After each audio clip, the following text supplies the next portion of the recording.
नमस्कार दोस्तों, स्वागत है आपका हमारे YouTube चैनल लेट्स क्रैक पर। जैसा कि आपको ज्ञात है कि हमारे चैनल पर आपकी परीक्षा को ध्यान में रखकर जो सामान्य विज्ञान की श्रृंखला चलाई जा रही है, उसी के दृष्टिगत आज का हमारा वीडियो है, जिसमें सभी प्रश्न जो है आपकी परीक्षा है तो अति महत्वपूर्ण है। अतः वीडियो को जो है ध्यान से देखिए, चैनल को सब्सक्राइब करें और अपने दोस्तों को जो है शेयर करें और अपना और अपने दोस्तों का चयन जो है सुनिश्चित करें। आपका ज़्यादा समय ना लेते हुए बढ़ते हैं प्रश्न की तरफ। फर्स्ट क्वेश्चन कह रहे हैं, निम्नलिखित में से कौन सा ठोस है? ऑप्शन से हमारे क्लोरोफॉर्म, आयोडोफॉर्म, एथिल एल्कोहल और इथर। तो राइट आंसर क्या हो जाएगा प्रश्न 1 का? ऑप्शन जो बी है, विकल्प जी बी है। आयोडोफॉर्म जो है ये क्या है? एक ठोस है। ठीक है, आयोडोफॉर्म क्या है? एक ठोस है। ये कैसा होता है? पीला होता है और जो होता है विशेष गंध युक्त जो होता है अस्थिर पदार्थ होता है। और ये किसके लिए उपयोगी होता है? ये तीव्र कीटाणुनाशक होता है। ठीक, तीव्र कीटाणुनाशक होता है, कीटाणुनाशक होता है। ठीक है, आयोडोफॉर्म। अगर हम क्लोरोफॉर्म की बात करें, जो ऑप्शन ए दिया हुआ इसकी बात करें क्लोरोफॉर्म की, तो यह एक कैसा पदार्थ होता है या कैसा तरल पदार्थ होता है? तो यह रंगहीन होता है और सुगंधित होता है। ठीक है, और क्लोरोफॉर्म की एक क्वेश्चन ये भी बन सकता है इस प्रश्न से, जो क्लोरोफॉर्म है इसकी खोज किसने की थी? इस तरह से भी क्वेश्चन आ सकता है। तो इसकी मूल जो खोज थी सैमुअल गुथरी ने की थी। सैमुअल गुथरी ने की थी इसकी मूल खोज। ठीक है, सैमुअल गुथरी ने इसकी मूल खोज की थी। नेक्स्ट क्वेश्चन की तरफ बढ़ते हैं। अगला प्रश्न क्या कह रहा है? प्रश्न संख्या 2 कह रहा है, दो कह रहा है, निम्नलिखित प्रकार के विद्युत चुंबकीय विकिरणों में से किसकी तरंग दैर्घ्य सबसे लंबी है? तो ऑप्शन से हमारे पराबैंगनी किरणें, गामा किरणें, रेडियो तरंगे, अवरत तरंगे। तो राइट आंसर क्या हो जाएगा प्रश्न 2 का? ऑप्शन जो हमारा विकल्प सी है ये राइट हो जाएगा। ठीक है, विकल्प जो सी है ये राइट हो जाएगा। रेडियो वेव्स या रेडियो तरंगे जो हैं निम्नलिखित प्रकार का विद्युत चुंबकीय है, जिसमें विकिरणों में से तरंग दैर्घ्य जो है सबसे लंबी होती है। ठीक है, रेडियो वेव्स की या रेडियो तरंगे जो हैं सबसे जिनका जो वेवलेंथ होता है वो सबसे ज़्यादा जो है क्या होता है? लंबा होता है। ठीक है, ये चुंबकीय विकिरणों में से सबसे लंबी तरंग दैर्घ्य रखने वाली तरंगे हैं या वेव्स हैं। ठीक है, अगर हम रेडियो तरंगों की बात करें तो इसकी खोज किसने की थी? तो ये रेडियो तरंगे जो हैं दो तरह से होती है, दो प्रकार की होती हैं। पहली है हमारी लघु तरंग। ठीक है, इसकी जो खोज की थी किसने की थी? तो इसकी खोज की थी हेनरिक हर्ट्ज ने की थी। हर्ट्ज ने इसकी खोज की थी। और दूसरी जो है दीर्घ तरंगे, तो इसकी खोज किसने की थी? इसकी खोज की थी मार्कोनी ने जो है इसकी खोज की थी। ठीक है, नेक्स्ट क्वेश्चन की तरफ बढ़ते हैं। अगला क्वेश्चन क्या कर रहा है वो देखते हैं। नेक्स्ट क्वेश्चन 3 कह रहा है कि निम्नलिखित में से कौन एक नाइट्रोजन उर्वरक नहीं है? जो नाइट्रोजन उर्वरक नहीं वो बताना है। ऑप्शन से हमारे हैं अमोनिया सल्फेट, कैल्शियम साइनामाइड और सुपर फॉस्फेट ऑफ लाइम, और फिर है urea super phosphate of phosphate. ठीक, या यूरिया। तो राइट आंसर क्या हो जाएगा प्रश्न संख्या 3 का? करेक्ट जो आंसर होगा ऑप्शन सी जो है ये राइट हो जाएगा। ठीक है, सुपर फॉस्फेट ऑफ लाइम जो है ये ऐसा नाइट्रोजन है जो उर्वरक नहीं है। ठीक है, विकल्प सी जो है ये राइट हो जाएगा प्रश्न संख्या 3 का। ठीक है, नेक्स्ट क्वेश्चन की बात करें। अगला प्रश्न क्या कर रहा है वो देखते हैं। नेक्स्ट क्वेश्चन 4 कह रहा है, नमक को बर्फ़ के साथ मिलाने से हिमांक क्या होता है? घटता है, वृद्धि होती है, अप्रभावित रहता है? पहले घटता है फिर वृद्धि होती है प्रश्न 4 में। तो राइट आंसर क्या हो जाएगा प्रश्न 4 का? ऑप्शन जो ए है घटता है। ठीक है, नमक को बर्फ़ के साथ अगर मिला दिया जाए तो क्या होता है? हिमांक जो होता है वो घटता है। ठीक है, क्योंकि ऐसा क्यों होता है? क्योंकि क्लोराइड लवण जो होते हैं, क्लोराइड याद रखिएगा, क्लोराइड लवण। ठीक है, क्लोराइड लवण बर्फ़ को पिघलाने में जो है एजेंट का कार्य करते हैं। ठीक है, और यह जो बर्फ़ होती है जो पानी में घुलनशील है, जिसके परिणाम स्वरूप क्या होता है? हिमांक जो होता है शून्य से नीचे आ जाता है। ठीक है, जिसके परिणाम स्वरूप क्या होता है? जो हिमांक होता है हमारा वो किससे नीचे आ जाता है? शून्य से नीचे आ जाता है। ठीक है, और जब भी जो है जब जल में नमक मिलाते हैं तो जो इसका क्वथनांक है, ठीक है, अगर हिमांक इस तरह से प्रश्न आ जाए, अगर यहाँ जो दिया था इसी प्रश्न का अगर अपोजिट जाए, उल्टा आ जाए, ठीक है, हिमांक की जगह अगर दे दिया जाए क्वथनांक, ठीक है, तो क्वथनांक में क्या होता है?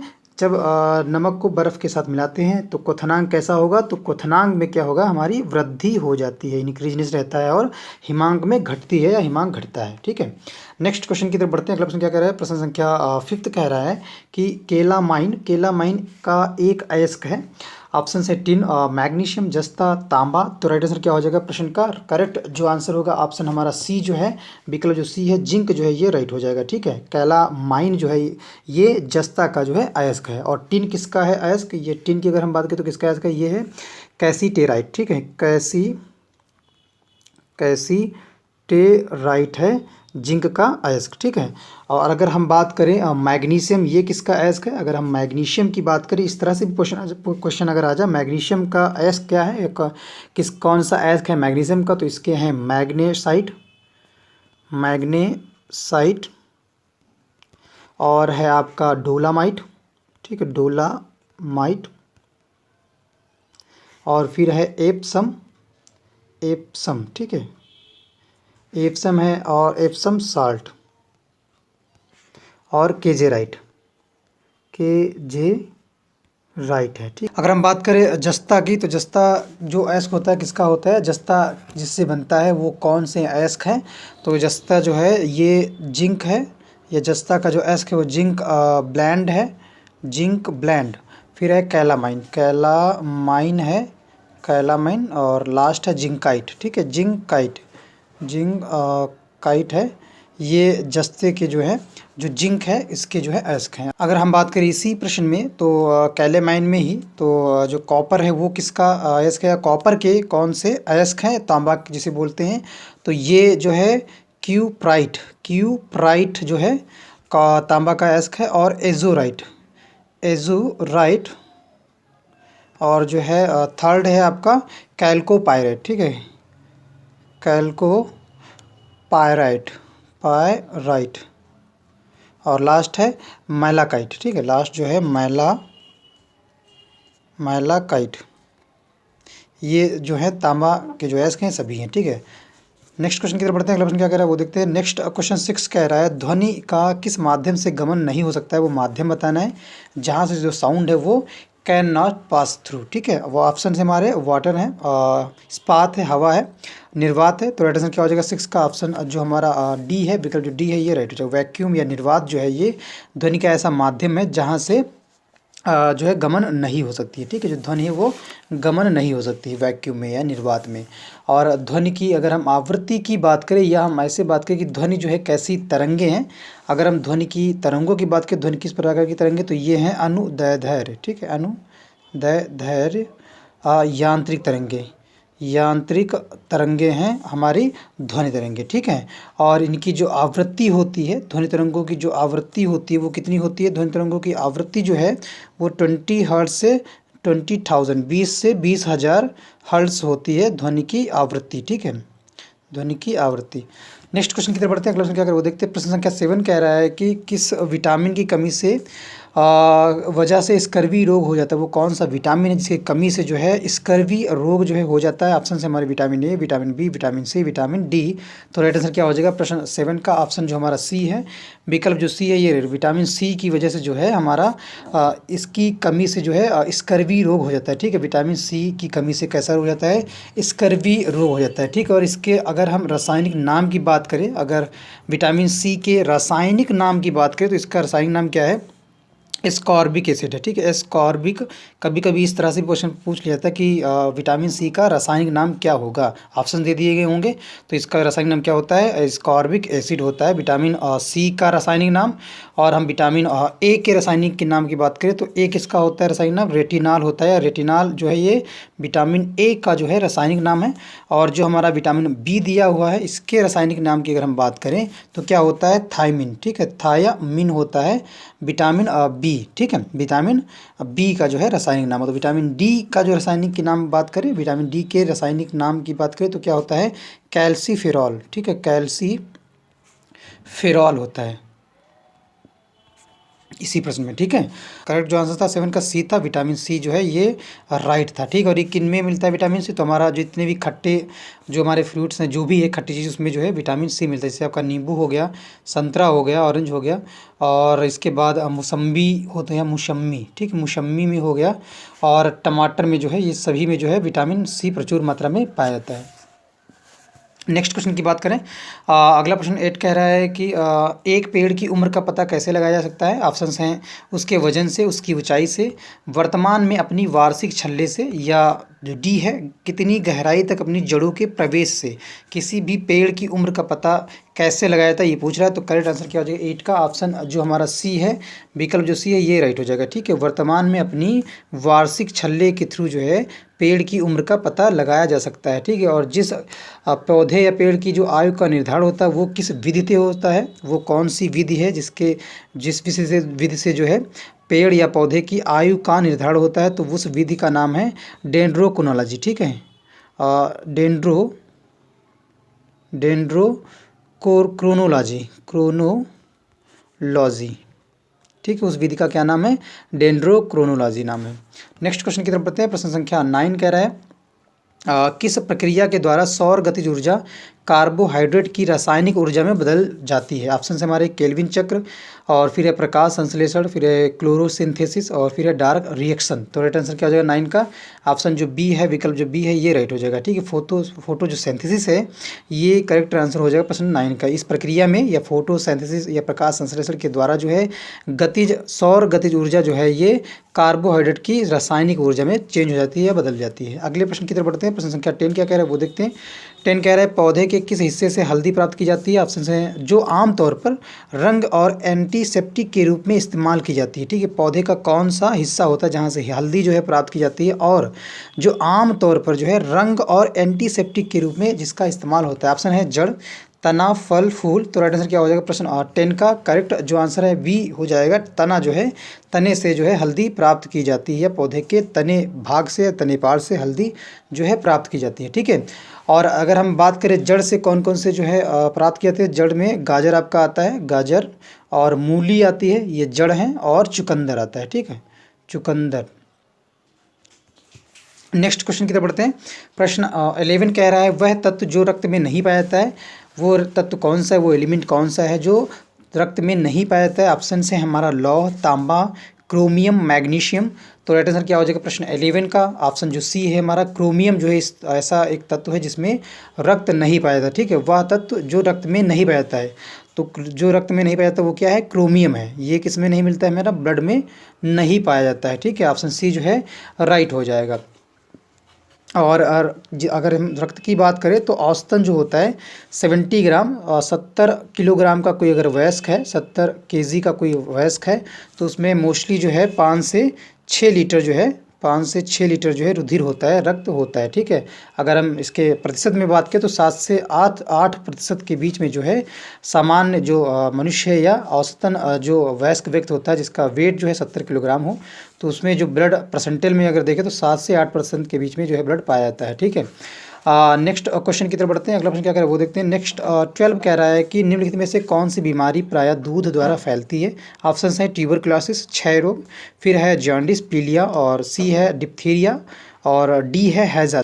तो राइट आंसर क्या हो जाएगा प्रश्न 12 का ऑप्शन जो ए है, क्षय रोग जो है ये ऐसा रोग है जो बीमारी प्रायः दूध या दुग्ध द्वारा जो है फैलती है। ठीक है, क्षय रोग हो गया आपका, लाल बुखार हो गया, लाल बुखार और जो है मियादी बुखार, लाल बुखार और मियादी बुखार। ठीक है, ये सभी जो है प्रायः दूध द्वारा फैलने वाले रोग हैं। ठीक है, मियादी हो गया आपका, क्षय हो गया, और लाल बुखार हो गया। ठीक है, और क्षय रोग जो है ये दुधारू जानवरों के द्वारा, जो क्षय रोग है ये दुधारू जो जानवर हैं आपके गाय और भैंस हैं, जो दुधारू जानवरों के द्वारा जो है ये फैलते हैं या मनुष्य में संचालित होते हैं। ठीक है, और इसकी जांच जो है क्षय रोग की जांच जो पशुओं में किस विधि द्वारा होती है या किस परीक्षण के द्वारा होती है, तो उसका नाम है ट्यूबरक्यूलिन। ठीक है,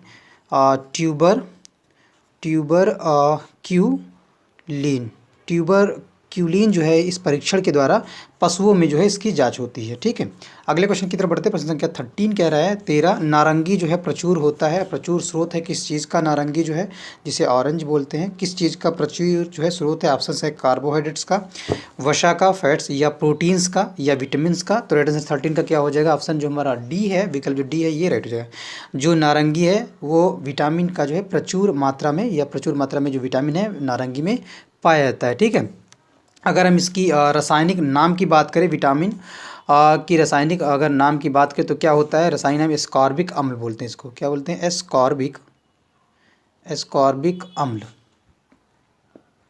बोलते हैं विटामिन्स को, ठीक है। और ये सभी जो है सभी प्रकार के जितने भी खट्टे फल हैं उन सभी में ये पाया जाता है। नींबू हो गया, मौसम्बी है आपका, टमाटर है, हरी हरी जो मिर्च है उसमें, ठीक है। और इसकी कमी से कौन सा रोग होता है, तो स्कर्वी नामक जो है इसकी कमी से रोग हो जाता है। नेक्स्ट क्वेश्चन की तरफ बढ़ते हैं। प्रश्न 14 कह रहा है इलेक्ट्रॉन की खोज का श्रेय जाता है।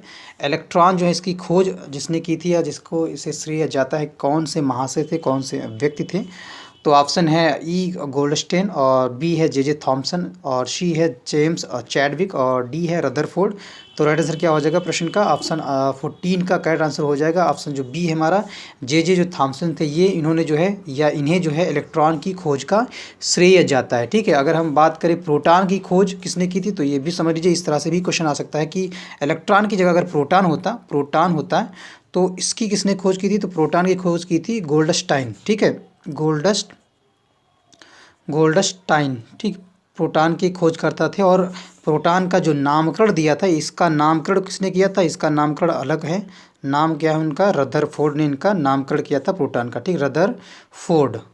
फोर्ड ना कि फोर्ड, रदरफोर्ड ने प्रोटॉन का नामकरण किया था। और इसकी खोज या इसका श्रेय किसे जाता है खोज का, तो गोल्डस्टाइन को जो इसे श्रेय जाता है। और अगर हम नाभिक की बात करें, न्यूक्लियस की बात करें, तो इसको किसने खोदा था, इसको भी जो है रदरफोर्ड ने खोदा था, ठीक। अगर हम इलेक्ट्रॉन की बात करें तो ये जे थॉमसन ने इसका राइट आंसर था, जो जे थॉमसन बी जो विकल्प था इसका करेक्ट था। नेक्स्ट क्वेश्चन की तरफ बढ़ते हैं। प्रश्न संख्या 15 क्या कह रहा है वो देखते हैं। 15 कह रहा है कि चालक के माध्यम से प्रवाहित एक धारा होती है। ऑप्शन से हमारा विभवांतर के प्रत्यक्षता आनुपातिक, और बी है प्रतिरोध के प्रत्यक्षता आनुपातिक, सी है वोल्टता के व्युत्क्रम आनुपातिक, और डी है इनमें से कोई नहीं। तो 15 का राइट आंसर क्या हो जाएगा, ऑप्शन जो हमारा ए है, विकल्प ए है, ये राइट हो जाएगा, ठीक है। चालक के माध्यम से प्रवाहित एक धारा कैसी होती है, विभवांतर के प्रत्यक्षता जो है आनुपातिक होती है, ठीक है। और इनके बीच में धारा और विभवांतर के बीच में जो संबंध था उसकी खोज किसने की थी, इस तरह से भी ये प्रश्न पूछा जा सकता है। तो इसकी खोज किसने की थी, जर्मनी के एक वैज्ञानिक थे, क्या नाम था उनका, जॉर्ज साइमन ओम, ठीक है। जॉर्ज साइमन ओम नाम था इनका। इन्होंने ही जो है ओ धारा और विभवांतर के बीच जो है संबंध की खोज की थी, ठीक है। और जिसे ओम के नियम से जाना जाता है, ओम्स लॉ जिसे बोलते हैं। नेक्स्ट क्वेश्चन की तरफ बढ़ते हैं। प्रश्न संख्या 16 क्या कह रहा है वो देखते हैं। 16 कह रहा है कि प्याज कंद की विशेष महक, जो प्याज कंद होता है उसकी विशेष जो महक होती है वो किस कारण होती है, वो कारण बताना है। तो मिट्टी की दुर्गंध जहाँ उगाया गया हो, सल्फर यौगिक, और सी है शर्करा, और डी है संचित कार्बोहाइड्रेट्स। तो राइट आंसर क्या हो जाएगा 16 का 16 का राइट ऑप्शन बी है करेक्ट। जो ऑप्शन है विकल्प बी हो जाएगा, सल्फर यौगिक के कारण जो है प्याज कंद के जो महक होती है, जो विशेष महक होती है उसका कारण होता है। ऑप्शन जो बी है ये राइट हो जाएगा 16 प्रश्न का। नेक्स्ट क्वेश्चन की तरफ बढ़ते हैं। प्रश्न संख्या 17 कह रहा है कि घरेलू तौर पर पानी को मृदु बनाने के लिए वॉशिंग सोडा का इस्तेमाल किया जाता है, यह वास्तव में क्या है। ऑप्शन से कैल्शियम बाइकार्बोनेट, और बी है सोडियम कार्बोनेट, सी है सोडियम बाइकार्बोनेट, और डी है कैल्शियम कार्बोनेट। तो राइट आंसर क्या हो जाएगा 17 का 17 प्रश्न का ऑप्शन जो बी है राइट हो जाएगा। सोडियम कार्बोनेट जो है वॉशिंग सोडा का इस्तेमाल किया जाता है पानी को मृदु बनाने के लिए, ठीक है। और ये वास्तव में क्या होता है, सोडियम कार्बोनेट होता है, ठीक है। और सोडियम कार्बोनेट का अगर रासायनिक फार्मूला पूछा जाए तो क्या होता है, Na2CO3.10H2O, ठीक है। ये होता है रासायनिक जो फार्मूला होता है सोडियम कार्बोनेट का। अगले क्वेश्चन की तरफ बढ़ते हैं। प्रश्न संख्या नेक्स्ट क्या कह रही है, 18 कह रहा है सोयाबीन में क्या ज़्यादा पाया जाता है। ऑप्शन से हमारे प्रोटीन, कार्बोहाइड्रेट, वसा, खनिज। तो 18 का राइट आंसर हो जाएगा ऑप्शन जो ए हमारा है, प्रोटीन जो है ये सोयाबीन में अधिक मात्रा में ज़्यादा पाया जाता है, ठीक है। और सोयाबीन जो है इसका वैज्ञानिक अगर हम नाम देखें, सोयाबीन का अगर हम वैज्ञानिक नाम देखें, अगर हम इसका सोयाबीन का नाम देखें तो क्या है वैज्ञानिक नाम, इसका नाम है गिलिशन मैक्स, ठीक है। गिलिशन ये गा है आधा, गिलिशन मैक्स ना कि मैक्स, ठीक है। ये इसका रासायनिक नाम है। और इसके अतिरिक्त हम देखें तो सोयाबीन में क्या पाया जाता है, विटामिन बी कॉम्प्लेक्स मिलता है सोयाबीन में, विटामिन ए मिलता है, वसा मिलता है, कैल्शियम मिलता है, आयरन भी मिलता है, और फास्फोरस जैसे जो है मिनरल्स इसमें पाए जाते हैं। नेक्स्ट क्वेश्चन की तरफ बढ़ते हैं। 19 प्रश्न कह रहा है इनमें से कौन उड़ सकता है, ऑप्शन से हॉर्नबिल, ऑस्ट्रिच, एमू, पेंगुइन। तो राइट आंसर क्या हो जाएगा प्रश्न का 19 क्वेश्चन का करेक्ट आंसर होगा ऑप्शन जो हमारा ए है, हॉर्नबिल जो है ये उड़ सकता है। बाकी जो शेष विकल्प हैं वो गलत हैं। ये जितने भी शेष जो भी पक्षी उड़ नहीं सकते, लेकिन जो हार्नबिल है वो उड़ सकता है। ठीक है, हार्नबिल को जो है क्षेत्रीय भाषा में क्या बोलते हैं, धनेश बोला जाता है हार्नबिल को क्षेत्रीय भाषा में। ठीक है, नेक्स्ट क्वेश्चन की तरफ बढ़ते हैं। अगला प्रश्न क्या कह रहा है, प्रश्न 20 कह रहा है बिजली के बल्ब का फिलामेंट जो है बना होता है किससे, तांबा से, एल्यूमिनियम, टंगस्टन, मिश्र धातु। तो 20 का करेक्ट आंसर हो जाएगा हमारा ऑप्शन जो सी है, टंगस्टन से जो है बिजली के जो बल्ब होते हैं उनमें जो फिलामेंट होता है, जो जलता है, आपको जलता हुआ प्रतीत दिखाई देता है, वो टंगस्टन से जो है बना होता है। ठीक है, और विद्युत बल्ब का आविष्कार किसने किया था, ये भी क्वेश्चन आ सकता है। तो इसका आविष्कार किया था थॉमस अल्वा एडिसन। इनका नाम था थॉमस अल्वा एडिशन। ठीक है, थॉमस अल्वा एडिशन नाम था जिन्होंने जो है विद्युत बल्ब का आविष्कार किया था। लेकिन अगर हम इसके फिलामेंट टंगस्टन जो है जिससे टंगस्टन से बनता है इसकी बात करें तो ये जो है, और इसके गलनांक की अगर बात करें तो इसका गलनांक जो होता है फिलामेंट जो बना होता है जिसका, उसका होता है 3500 डिग्री सेल्सियस होता है उस फिलामेंट का जो गलनांक है वो। ठीक है, नेक्स्ट क्वेश्चन की तरफ बढ़ते हैं। अगला प्रश्न क्या कह रहा है, 21 क्वेश्चन कह रहा है जब लोहे की कील को जंग लग जाए तो कील का वजन क्या होता है, बढ़ता है या घटता है, या ना बढ़ता है और ना ही घटता है, और डी है इनमें से कोई नहीं। तो 21 का राइट आंसर हो जाएगा ऑप्शन जो ए है ये राइट हो जाएगा। ठीक है, बढ़ता है जब लोहे की कील में जंग लग जाए तो। ठीक है, कील का वजन जो है वो क्या हो जाता है, बढ़ता है। ठीक है, नेक्स्ट क्वेश्चन की तरफ बढ़ते हैं। प्रश्न संख्या 22 कह रहा है कि विटामिन जो नींबू और संतरे जैसे खट्टे खाद्य पदार्थों में पाए जाते हैं उन्हें क्या कहते हैं। ऑप्शंस हैं हमारे विटामिन सी, विटामिन बी, और इसके बाद है विटामिन सी और विटामिन डी। तो राइट आंसर क्या हो जाएगा 22 का ऑप्शन जो राइट होगा ऑप्शन ए हो जाएगा हमारा। विटामिन जो सी है ये राइट हो जाएगा। ठीक, विटामिन जो सी है, सी जो है विटामिन, ये जो ऐसा विटामिन है जो नींबू और संतरे जैसे खट्टे खाद्य पदार्थों में पाया जाता है। अगले क्वेश्चन की तरफ बढ़ते हैं। नेक्स्ट क्वेश्चन कह रहा है 23 कह रहा है न्यूट्रॉन एक कण जो परमाणु के नाभिक का अंश है की खोज किसने की थी। ठीक है, न्यूट्रॉन एक जो कैसा कण होता है, न्यूट्रॉन होता क्या वो दे दिया है, एक कण जो परमाणु के नाभिक का अंश है, इसकी जो खोज है किसने की थी, अभी हम थोड़ी देर पहले ही इसको बताए थे। 23 का राइट आंसर क्या हो जाएगा ऑप्शन जो हमारा सी है, विकल्प जो सी है ये हो जाएगा। ठीक है, जेम्स चैडविक ने जो है न्यूट्रॉन की खोज की थी। ठीक है, नेक्स्ट क्वेश्चन की तरफ बढ़ते हैं। क्वेश्चन क्या वो देखते हैं। 24 क्वेश्चन कह रहा है एक फ्रिज ना कि फ्रिज, एक फ्रिज में शीतलक है। ठीक है, इन अ रेफ्रिजरेटर द रेफ्रिजिएंट क्या है, नाइट्रोजन है, ऑक्सीजन है, क्लोरीन है या फ्रियॉन है। तो राइट आंसर 24 का क्या हो जाएगा ऑप्शन जो हमारा डी है, फ्रियॉन है जो ये है। एक फ्रिज में शीतलक क्या होता है, फ्रियॉन होता है। ठीक है, करेक्ट आंसर डी हो जाएगा। ठीक है, और जो भी मॉडर्न आपके जो आधुनिक प्रशीतक हैं उनमें जो प्रशीतक के रूप में जो इस्तेमाल किया जाता है HFC 1940 को जो है इस्तेमाल किया जाता है। ठीक है, और ये जो होता है इसमें जो एक कुंडी लगी होती है जिसे तांबे की एक वाष्पक कुंडी के रूप में जाना जाता है, उसे जो है उसमें जो है ये फ्रियान जो है भरी जाती है जो वाष्पीकृत होकर जो है ठंडा उत्पन्न करती है। नेक्स्ट क्वेश्चन की तरफ बढ़ते हैं। प्रश्न संख्या 25 पे कह रहा है 25 कह रहा है कि विटामिन B2 का रासायनिक नाम क्या है। थायमिन है, रेटिनॉल है या एस्कॉर्बिक एसिड है या राइबोफ्लेविन है। तो विटामिन B2 का रासायनिक नाम पूछ रहा है तो राइट आंसर क्या हो जाएगा ऑप्शन जो हमारा डी है, राइबोफ्लोविन जो है ये विटामिन B2 का रासायनिक नाम है। ऑप्शन डी राइट हो जाएगा। ठीक है, राइबोफ्लेविन। और ये जो होता है इसका अगर रासायनिक नाम पूछे तो रासायनिक नाम राइबोफ्लेविन है। और ये किन में पाया जाता है तो ये हमारी जितनी भी हरी सब्जियां हैं ये उसका स्रोत है। हरी सब्जियां हो गया आपका, हरी सब्जियां, और अंडा हो गया आपका, और यीस्ट हो गया, यीस्ट में भी जो है विटामिन B2 पाया जाता है। पनीर हो गया। ठीक है, ये इसके स्रोत हैं जहाँ से ये विटामिन B जो है B2 जो है मिलता है। ठीक है, इसी अंतिम प्रश्न के साथ आज की जो श्रृंखला का जो प्रैक्टिस टेस्ट अथवा मॉक टेस्ट था वह समाप्त होता है, जो आपके IARI एग्ज़ाम के लिए बहुत ही महत्वपूर्ण था। सभी प्रश्न जो थे परीक्षा की दृष्टि से एवं उसके पाठ्यक्रम को ध्यान में रखकर जो है बनाया गया था या बनाए गए थे। कुछ लोगों को प्रैक्टिस टेस्ट का जो लेवल है हो सकता है कठिन लग रहा हो और कुछ को आसान लग रहा हो, लेकिन ये सभी जो प्रश्न हैं जितने भी इस प्रैक्टिस सेट में शामिल थे, टॉप 25 प्रश्न जो है शामिल थे, उनको जो है बहुत ही ध्यानपूर्वक जो है बनाया गया है, जिनकी आने की जो संभावनाएं आपके एग्जाम में मैक्सिमम होंगी। और हाँ फ्रेंड, यदि चैनल पे आप पहली बार विजिट कर रहे हैं, हमारी वीडियोस को पहली बार देख रहे हैं, तो चैनल को सब्सक्राइब करना ना भूलें और बेल आइकन को दबाना तो बिल्कुल भी ना भूलें। मिलते हैं नेक्स्ट वीडियो में। Thank you so much guys.